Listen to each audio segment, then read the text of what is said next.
Alright, we're looking at Recuerdos de Alhambra and how to develop a very efficient tremolo. Just to start with Recuerdos, let's just deal with the main building blocks of the piece. It's in A minor, and your first chord is this one, which is a form of A minor, right? So this time, just get used to playing thumb on the inside strings, right? Thumb on the A bass, then index on the D string, middle on the G string, ring finger on the B string. And then is what we call the transition chord, right? 1, 2 on the D string, 3 on the G string. 1 is on the D string, right? Right, and don't play a bass there. So, bass, transition, and then get on A minor. 1 on the B string, 2 on the 4th string, 3 on the G string, with bass. And then back to the transition chord, again without bass, right? And then get to your first chord. Okay? So, then transition,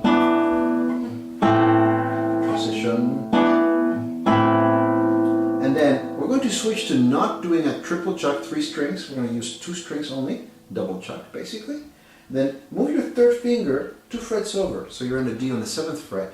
2 is going to come in and get you on the 2nd string. Could you get the door, please? Right? Then you have 2 and 3. So you're bringing 2 in. Slide that over 2 frets. This is going to be your transition chord. So now you start on a transition chord. 2 frets over, and your bass is going to be stacked directly over the 2nd finger. Go back to your transition chord. And this is the other form of C major. Again, 3 is our guide finger. Notice how I move 2 frets back with 3, stack 4 underneath, and get my bass here with 1 on the 5th string. Back to the transition, and then back over to the other form of C major. Right? So let me just show you. 3 stop chuck, transition, transition, then move 3 over 2 frets, 2 stop chucks,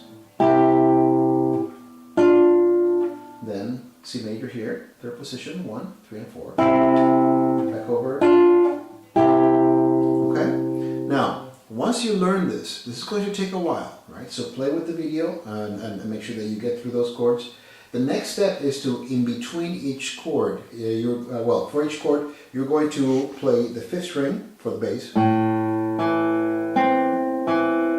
Then you transition, 3rd string, 4th string. And then again starting from the bass.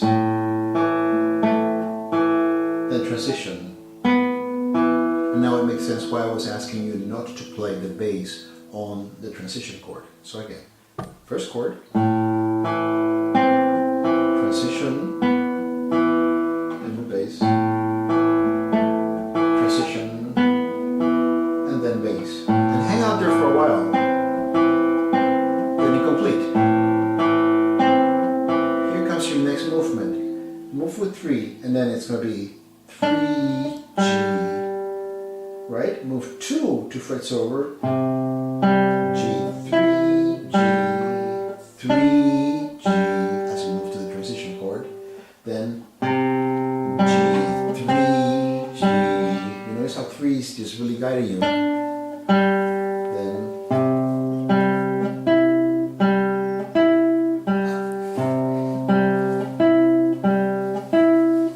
right? So, follow these chords.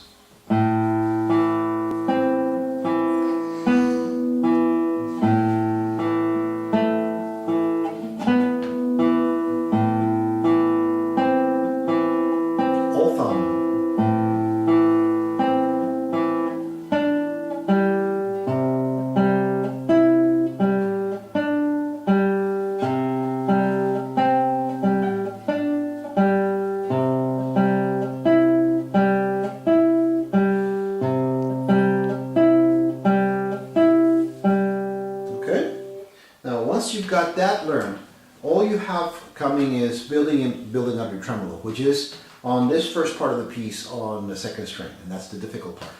So what you're going to do is, in between each one of your thumb strokes, you're going to involve the ring finger playing on the 2nd string.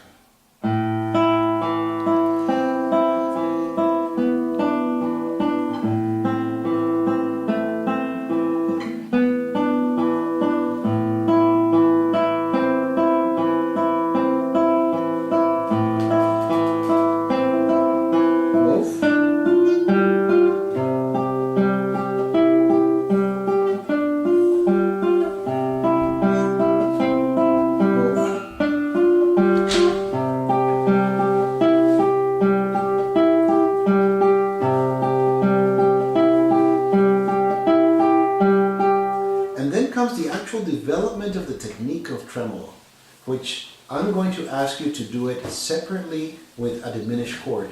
This is an exercise that's going to take you every day through the fretboard. Now, as you learn this, I would rather that you stay with this formation of the chords and with this just moving around, playing only the second string, or doing, instead of a tremolo, just your ring finger, as you familiarize yourself with the movements and change of this, and you become more and more comfortable. In fact, doing the whole piece this way might be advisable. Now let's develop the technique of tremolo. You're going to start with a diminished chord all the way in 12th position. Your index is going to be on the D string, 12th fret. Half stack below it, your second finger is going to be on the B string, right? And then on the next fret, the 13th fret, your third finger on the G string, your P key on the E string. And what you're going to do is something called plant mute. But the movement of the thumb is such: on the fourth string, third string, second string, third, then move the index finger back, move the second finger back,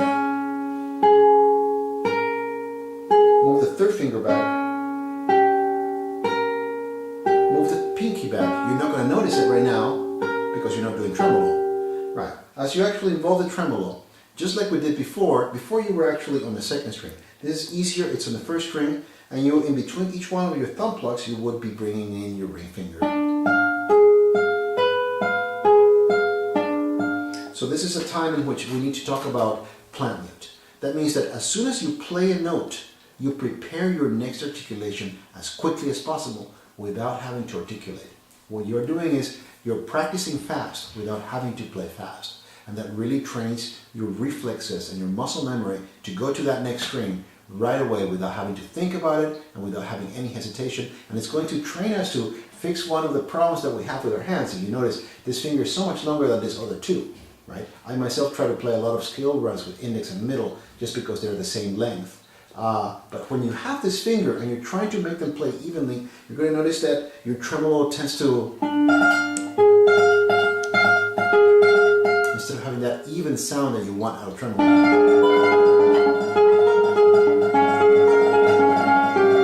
So how to get to that level?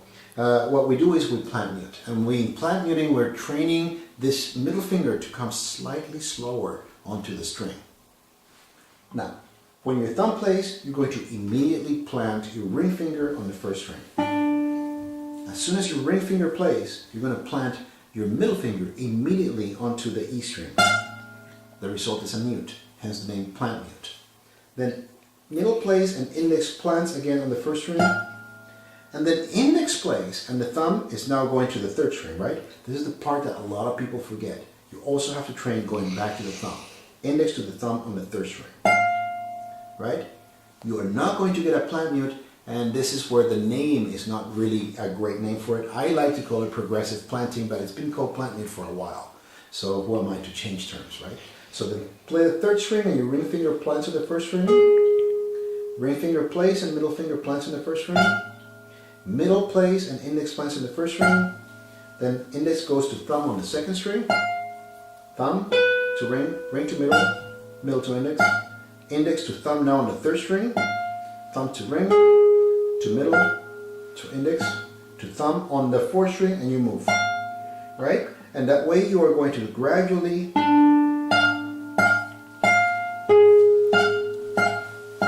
an even sound.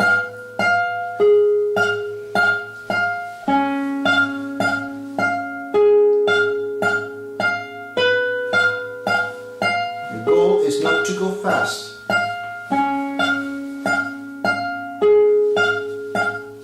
Rather to make the spacing even. So you're working more on rhythm than tremolo rate.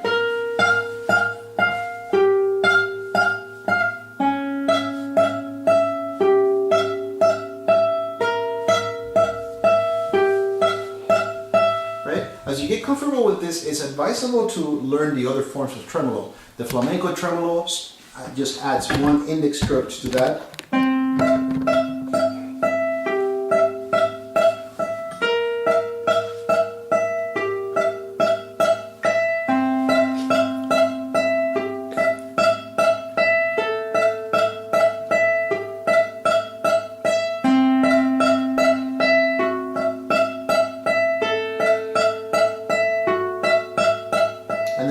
the 6-note tremolo, P-I-M-A-M-I, which is not used very much, it's more of a practice tremolo.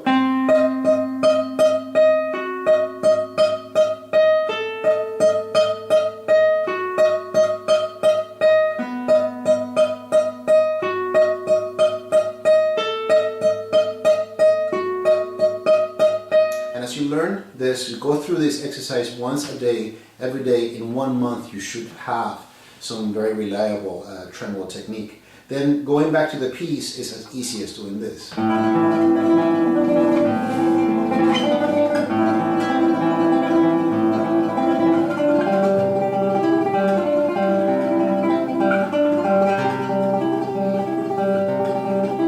Because you practice your tremolo outside of the piece and you're not damaging a beautiful piece of music with technical work. Happy practicing. Just quit. Stop.